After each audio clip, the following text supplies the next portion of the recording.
Draft comes from the days when we used to handwrite or type things out, where you would type it all out once, you made the corrections, and you have to go back and type it again. We don't do that anymore.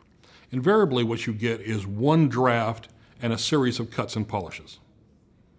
So that puts even more pressure on the first draft than it's ever had before.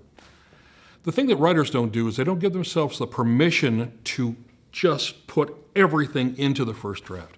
Think of it as though you're working in clay and you're putting everything possible in there in this mound of thing to be shaped. If it's not in the first draft, it can't be in the second draft, because if you find yourself writing the first draft and then writing your second draft, which is longer than your first draft, you didn't spend enough time exploring the concept in your first draft.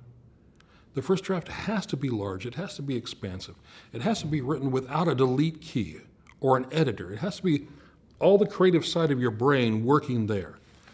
Writer's block comes when you cross between trying to create and try to edit.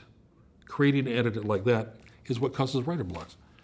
If you spend all your time in the first draft being creative, by putting everything into the story that you can imagine, just letting it flow, giving yourself permission to put ridiculous things in there, your first draft is always going to be terrible when it's taken as a whole, if you look at it as a finished thing. But if you look at it as a pile of materials of which you can build your story, it's perfect. If you give yourself the permission to be terrible, if you give yourself permission to dream, to expand things, to go in all kinds of different directions, then when it comes time to pair, you can start pulling things out and shaping them and the like.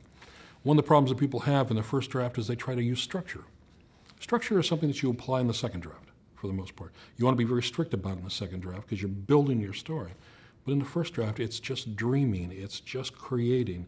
It's all, I forget if it's that left brain or right brain, but whatever hemisphere that is, that's what goes into the first draft. And if you don't give enough credit to your first draft, and if you don't do enough to get all the materials that you're going to need for your story in that first draft, nothing else is going to work down the line.